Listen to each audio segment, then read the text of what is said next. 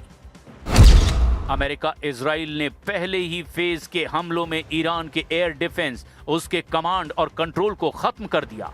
पहले राउंड में ईरान के मिसाइल और ड्रोन लॉन्च इंफ्रास्ट्रक्चर को कमजोर कर दिया गया। अमेरिका और इजराइल के हमलों का दूसरा फेज अभी चल रहा है। ये ईरान के डिफेंस इंडस्ट्रियल बेस को टारगेट कर रहा है। इसमें missile production facility, dual use research centre और अंडरग्राउंड कॉम्प्लेक्स टारगेट किए जा रहे हैं। ईरान की असल ताकत कही जाने वाली मिसाइलें, परमाणु ढांचा, हवाई सुरक्षा, नौसेना और प्रॉक्सी कमांड नेटवर्क की कमर तोड़ दी गई है।